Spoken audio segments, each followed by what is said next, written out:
그런데 우리가 잘 알듯이 예수님께서는 오늘 마가복음에서뿐만 아니라 사복음서에 계속해서 보면은 갈릴리 지역 사람들 가운데 병든 자를 고치고 또 귀신 들린 자에게 자유함을 선포하고 귀신 들린 자들이 귀신이 떠나가는 놀라운 역사를 많이 베푸세요. 근데 중요한 것은 그 역사를 베풀고 기적을 베푸실 때에 아무런 의미와 목적이 없는 것이 아니라 예수님께서는 반드시 어떤 목적을 가지고 한 말씀과 한 행동과 한 기적을 일으키시거든요.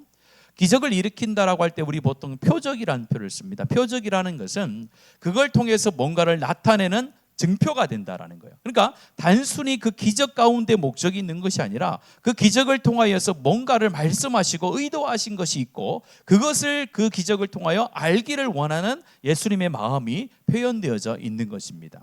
오늘 말씀해 보면은 11절 12절 말씀 우리 읽진 않았지만요, 성경 있는 분들은 저와 같이 한번 천천히 읽겠습니다. 앞부분인데요, 11절 12절입니다. 시작. 바리새인들이 나와서 예수를 힐난하며 그를 시험하여 하늘로부터 오는 표적을 구하거늘 예수께서 마음속으로 깊이 탄식하시며 이르시되 어찌하여 이 세대가 표적을 구하느냐. 내가 진실로 너에게 이르노니 이 세대에 표적을 주지 아니하리라 하시고. 바리새인들이 나와서 예수님께 힐난하여 비난하여 그를 시험하여 하늘로부터 오는 표적을 구했다. 이것은 선한 목적을 가지고 예수님 기적을 일으켜 주십시오, 선한 목적을 가지고 와서 예수님 나를 좀 살려주십시오, 그렇게 말하는 것이 아니라 예수 네가 하늘로부터 온 하나님이라고 그렇게 이야기를 하는데 네가 나에게 좀 표적을 좀 보여줘 봐라. 네가 그렇게 능력이 있으면은 하나님의 아들이면은 네가 표적을 한번 나에게 보여줘 봐라라고 하면서 그렇게 바리새인들이 요구를 했다라는 거예요. 근데 그 요구에 예수님께서 마음속으로 깊이 탄식하며 말하기를 이 세대가 어떻게 나에게 이렇게 표적만을 구하느냐, 그런 말씀을 하세요.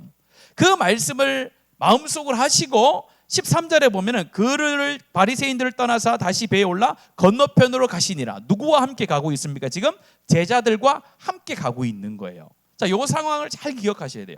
바리새인들이 나와서 예수님께 표적을 구하는데 예수님께서 마음에 탄식하며 이르기를 이 세대가 어떻게 표적만을 구하느냐. 거기 드린 말씀의 뜻은 무엇입니까? 이 시대가 표적을 내가 나타내는 기적과 능력만을 원하고 실제로 그 표적을 통하여 내가 너희들을 죄를 위하여 이 땅에 온 메시아라는 것은 인정하지 않고 있다라는 게 포함되어져 있는 내용이에요.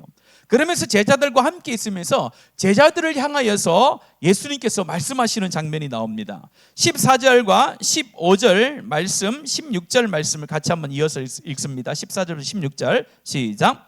제자들이 떡 가져오기를 잊었음에 배에 떡 한 개밖에 그들에게 없더라.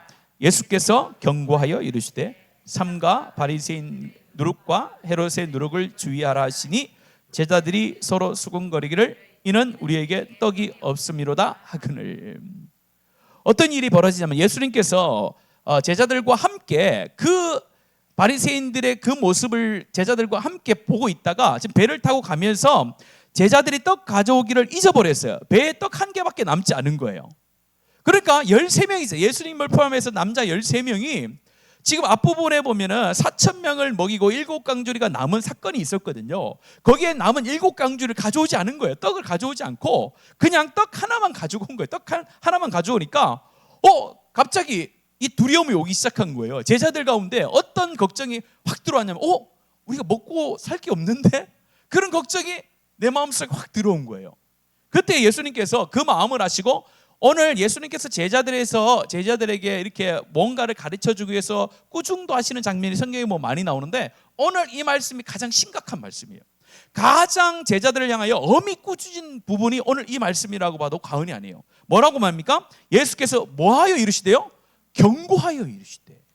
엄청 이제 예수님의 마음이 안 좋은 거예요.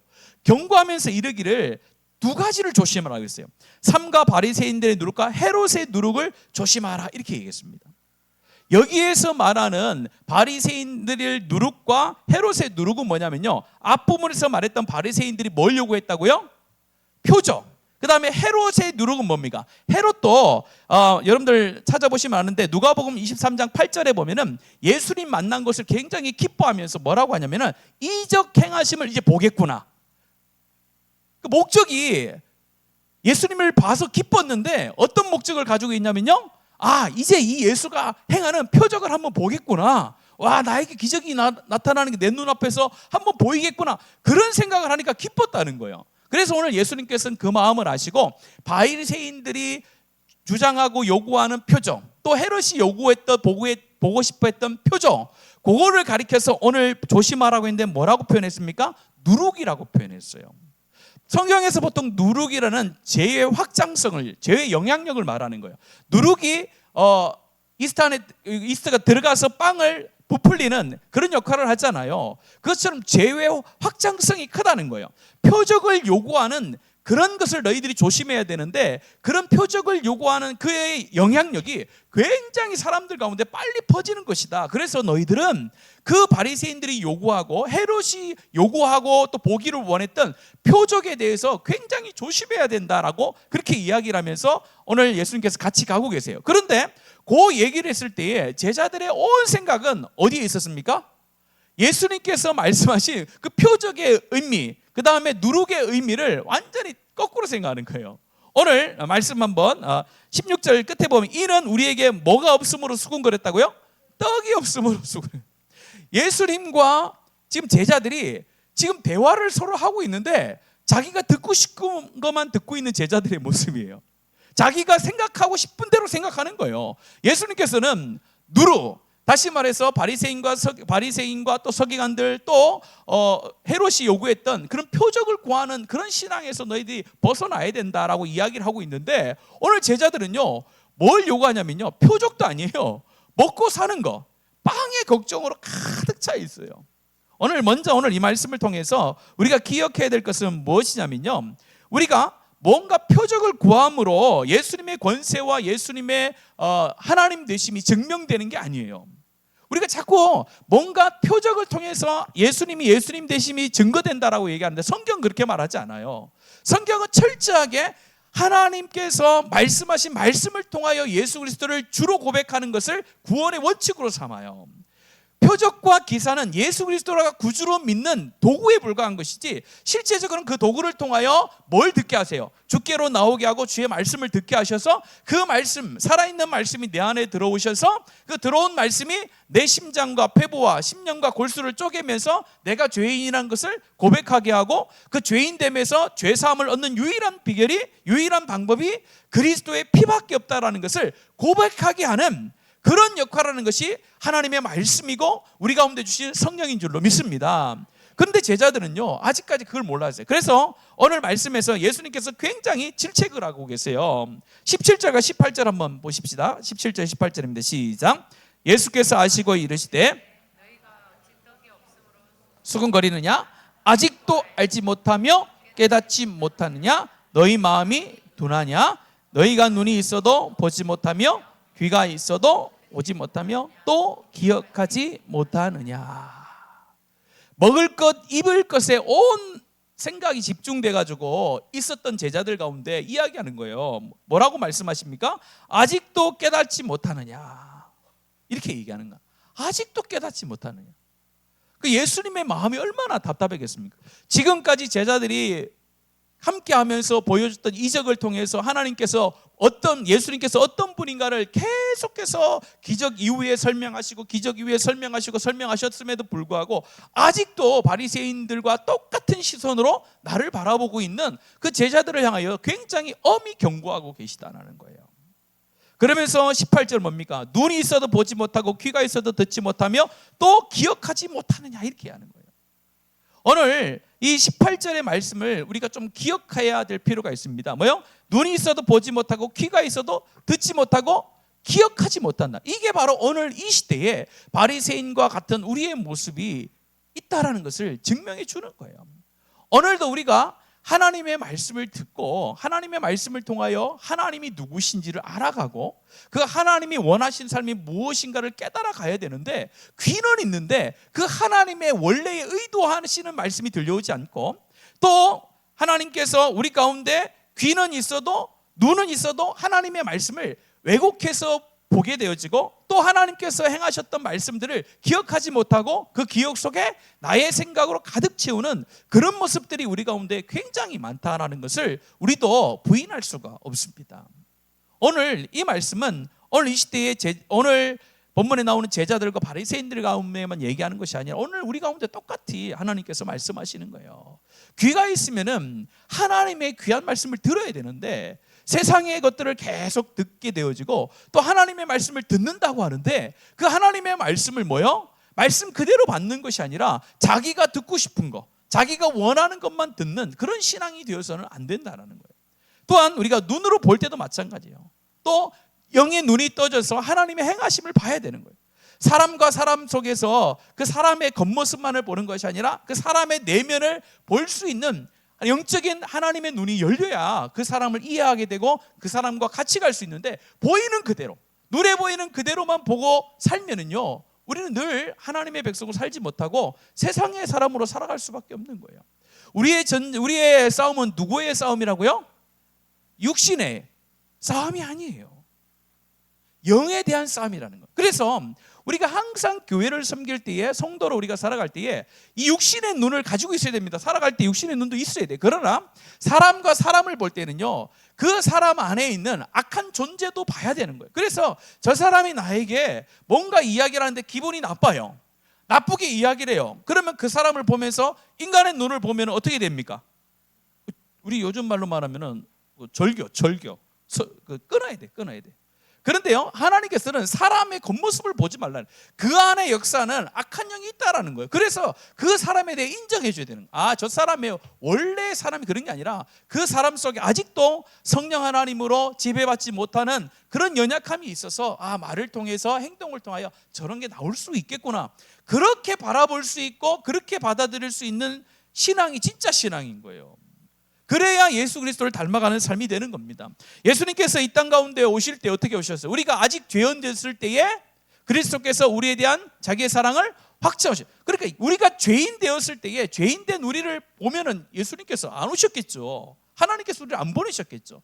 근데 죄인 되었을 때도 우리 안에 있는 하나님의 그 형상을 바라보시고 이 땅에 오셔서 우리에서 구원해 주신 것처럼 우리가 듣는 거나 또 보는 거라든지 또 말하는 것에 있어서 굉장히 성령 안에서 조심할 필요가 있습니다. 그러면서 21절에 강조하시잖아요. 다시 읽겠습니다. 시작. 이르시되 아직도 깨닫지 못하느냐 하시니라. 두 번 이야기하시잖아요. 얼마나 답답했으면은 나타나는 이런 현상들 보면서 하나님이 드러나고 하나님을 알아가야 되는데 자꾸 그 현상만 자꾸 보니까 문제가 생기는 거예요. 우리가 보통 상담을 하게 되어지면은 어떤 사람이 와서 상담을 하면은 그 사람이 말하는 그 액면 그대로를 받아주지만은 실제로 상담을 하는 상담자나 또 상담을 해주는 사람이라 봤을 때 액면 그대로는 인정해주지만은 그렇게 된 원인을 찾잖아요. 그래서 원인 없는 결과는 없는 거예요. 원인 없는 결과는 없거든요. 그래서 우리가 뭔가 하나님 앞에서 살아갈 때에 항상 뭔가 원인이 있겠구나, 이유가 있겠구나, 그런 시선과 그런 귀를 가지고 우리가 살아가야 됩니다. 그리고 하나님께서 행하시는 사건들을 보면서 항상 하나님의 눈과 하나님의 귀가 필요한 줄로 믿습니다. 나타난 현상만 보면 안 되는 거예요. 나타난 현상만 보고 그걸 해결하려고 쫓아가다 보면요 나중에 되면요 내가 분명히 첫 시작은 좋게 시작했는데 나중에 보면요 하나님과는 전혀 다른 그곳에 서 있을 때가 너무나 많아요. 오늘 왜 바리새인과 또한 예수님께서 제자들을 향하여서 이 표적을 보며 따라가는 신앙을 왜 예수님께서 자꾸 금지시키느냐면요 표적을 보고 따라가는 신앙은 나중에 되면요 예수님께로 인도함을 받아야 되는데 예수님께로 인도함을 받지 않고 어디로 가요? 저쪽 산으로 가거든요. 그런 일들이 많이 벌어지기 때문에 예수님께서 항상 자기가 이적을 보여주시면서도 이것은 표적이다, 이것은 나를 그리스도로 증거하는 것이다라고 계속 이야기를 했던 것입니다. 그래서 예수님께서는 이 말씀을 통해서 어두운 너의 영안과 어두운 너의 영의 귀가 열렸으면 좋겠다라는 마음으로 하셨거든요. 근데 오늘 여러분 22절부터 26절에 보면요 오늘 이어지는 부분입니다. 오늘 장소적으로나 시간적으로 이렇게 이어지는 부분인데 전혀 다른 내용이 나와요. 어떤 내용이 나옵니까? 우리 22절 말씀 같이 한번 읽겠습니다. 시작. 베세다 이름에 사람들이 맹인 한 사람을 데리고 예수께 나와 손대시기를 구하거늘. 갑자기 이 얘기를 하시고 베세다에 이제 이렇게 도착한 거예요. 도착을 했는데 사람들이 맹인 한 사람을 데리고 와서 낫기를 구하고 있는 거예요. 여러분들 오늘 말씀이 조금 다른 부분처럼 보이지만은 이런 거예요. 우리가 보통 이렇게 뭐 학교에 가면은 이렇게 막 이론을 설명하잖아. 이론을 설명한 다음에 선생님이 뭘 보여줍니까? 시범을 보여주잖아요. 그래야지 이론과 이게 진짜가 이렇게 시범을 보여 진짜 행하는 것이 딱 이렇게 적용이 되잖아요. 오늘 그거라고 보시면 돼요. 예수님께서 야 너희들이 눈이 어두워지면 안 된다. 어두워지면 너희들 못 본다라고 이렇게 설명을 하고 너희들의 영안이 너희들이 깨어졌으면 좋겠다. 깨달았으면 좋겠다는 표현을 가지시면서 지금 맹인 한 사람을 부르신 거예요. 오늘 말씀에 보면은 사람이 데리고 왔다고 하지만은 우리가 성경을 볼 때는 예수님께서 그 사람에게 가신 것이고 그 사람이 그 사람을 만나신 거예요. 만나셔서 뭐라고 합니까? 23절 같이 읽습니다. 시작. 예수께서 맹인의 손을 붙잡으시고 마을 밖으로 데리고 나가사 눈에 침을 뱉으시며 그에게 안수하시고 무엇이 보느냐 물으시니. 이전에 똑같았죠. 이전에 귀가 들리지 않고 말이 어눌한 사람을 저번 주에 살펴봤듯이 고쳐주셨잖아요. 그렇죠. 오늘도 비슷하죠. 침을 바르셔서 이 사람을 고치고 있는 장면이 나와요. 그런데 오늘 말씀에 보면요 25절도 한번 같이 읽습니다. 25절 시작.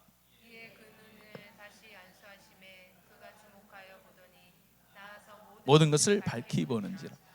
여러분들 오늘 22절과 26절 사이에서 오늘 조금 이해가 되지 않는 부분, 예수님을 우리가 믿고 따라가면서 이해가 되지 않는 부분이 조금 있어요. 뭐냐면은 23절과 25절이 있다는 거예요. 이 두 절 중에 하나만 있어야 돼요. 원래는요. 그렇지 않습니까 여러분들? 보통 두 번 하는 것은 첫 번째 됐다는 겁니까? 안 된다는 겁니까? 안 됐다는 거잖아요. 예수님께서 한 번 안수했는데 안 됐어요. 그럼 좀 의심해 봐야 되는 거 아닙니까? 저는 성경을 보면서 좀 이상한 시선으로 보는 것 같아요. 여러분, 왜 예수님께서 왜 두 번을 안수를 하셨을까? 전능하신 분이 한 번만 해도 되잖아요. 특히 뭐 말로 해도 되고. 그런데 이 두 번 했다라는 것은 의미가 있습니다. 뭐냐면요, 오늘 제자들이 가지고 있었던 어두운 눈이 그만큼 심각했다는 거예요. 오늘 이 맹인 한 사람을 통해서 이 제자들이 보고 있는 가운데 지금 이 사람을 고쳐주고 있는데 굳이 이런 말씀을 하시고 맹인의 그 심각해진 보이지 않는 상태를 지금 제자들 가운데 가르쳐주면서 두 번씩이나 안수하시는 거예요. 이거는 제자들이 가지고 있었던, 제자들이 눈 속에 있었던 또 귀에 있었던 그런 막힘들이 굉장히 심했다는 것을 가르쳐주는 내용입니다. 그래서 이것이 하나의 어떤 영적인 교훈으로 이어지는 거예요. 제자들이 가지고 있었던 어두운 또 막혔던 그런 영안의 눈과 귀가 또 입이 심각한 상태에서 풀려나는 그런 것을 말씀하고 있는 거예요. 그래서 오늘 우리가 기억해야 될 것은 하나님의 말씀 앞에 나아갈 때에 하나님 나의 어두운 눈과 또 어두운 귀와 입이 하나님 앞에서 온전히 열려지고 내 마음이 하나님의 마음을 알아들을 수 있는 그런 영적인 민감함들, 하나님의 말씀 가운데 하나님을 알아가는 그런 신앙의 방향성이 잘 정해질 수 있도록 하나님 인도해 주십시오. 그게 오늘 이 말씀을 통해서 오늘 제자들과 특별히 바리새인들과 우리 가운데 가르쳐주는 동일한 말씀인 줄로 믿습니다. 기도하실 때에 어떤 것을 기도해야 되냐면요, 내가 하나님을 볼 수 있는, 하나님을 향하여 볼 수 있는 영안이 열려도록 기도하는 은혜가 있기를 원합니다. 그냥 육신의 눈으로 사람을 보고 사건을 보면요 늘 실망해요. 그렇지 않습니까 여러분들? 여러분들 사람의 눈으로 여러분들이 가장 사랑해서 결혼했던 신랑과 신부, 여러분 아내와 남편을 봐도 뭐가 와요? 소망이 생깁니까? 아니면 실망이 생깁니까? 그렇게 얘기하시면 안 되는데요. 그렇잖아요. 인간이 그렇게 사랑하고 저 사람과 같이 살았으면 좋겠다라고 하는 그런 남편과 아내도 사람의 눈으로만 보면요 항상 실망이에요. 다 실망이에요. 여러분 삶 속에 이루어져 가고 있는 그 상황들 속의 사건들 한번 잘 보세요. 인간의 눈으로 보면 어디 하나 여러분 소망을 둘 때가 있습니까? 없잖아요. 여러분, 특별히 이 나라가 지금 가고 있는 상황들을 보면요, 수많은 사람들이 이 나라에서 일어나는 이런 일들을 보면서 이민을 가겠다라고, 젊은이들이 이 땅에 살고 싶지 않다라고 이야기를 많이 하는 시대가 돼버렸어요. 살기 좋은 나라라고 볼 수 있는 정치, 경제, 문화, 또 교육, 모든 부분에 있어서 소망이란 걸 찾아볼 수 없는 시대가 되고 있단 말이에요. 이런 상황 속에서 믿는 자로서 우리 시대를 어떻게 봐야 되고, 우리 가정을 어떻게 봐야 되고, 나에게 일어날 사건들을 어떻게 봐야 되고, 특별히 내 아내와 남편을 어떻게 봐야 되고, 내 자녀를 어떻게 봐야 되는가, 오늘 이 말씀의 핵심이 있습니다. 무엇입니까? 영의 눈을 떠서 바라보는 거예요. 육신에 보이는 나타나는 표적을 구하는 신앙이 아니라 그 안에 하나님께서 의도하신 것들, 그것을 볼 수 있는 영의 눈이 열려야 되는 거예요. 영의 마음이 하나님 앞에 활짝 열린 은혜가 있기를 원합니다. 그래야 상황은 나에게 어려우게 다가와도 그거를 해석할 수 있는 눈과 해석할 수 있는 마음이 있으면요, 그걸 신앙으로, 하나님의 말씀으로 해석해서 내가 받아들인단 말이에요. 그러면 거기에 소망을 찾게 되고 거기에 하나님의 은혜를 찾게 되는 줄로 믿습니다. 우리의 영적인 어두운 눈이 정말 심각한 시대가 되어진 것이 우리 자신을 봐도 알잖아요. 얼마나 우리의 선배들과 우리의 믿음의 신앙의 선배들보다 우리의 모습이 오늘 제자들이 보여준 것처럼 어디에만 관심이 있습니까? 내가 챙기지 못한 빵에만 관심이 있잖아. 오직 우리의 시선이 하늘을 향해 열려 있는 것이 아니라 이 땅에 빵, 떡, 거기에만 시선이 몰두해 있으면요, 우리 영안이 열릴 수가 없거든요. 그래서 오늘 시간에 기도할 때에 하나님, 나의 영안을 열어주셔서 하나님 모든 사건 속에서 하나님의 의도하심과 하나님의 뜻, 하나님의 역사하심을 바라볼 수 있는 영안이 열리게 도와주십시오. 그러면요, 우리의 일상이 기적의 연속이 되는 줄로 믿습니다. 영안이 열리면요, 영적인 눈으로 세상을 보면요, 살아있는 것 자체가 기적입니다. 내가 내 자녀들과 함께하는 것 자체가 기적입니다.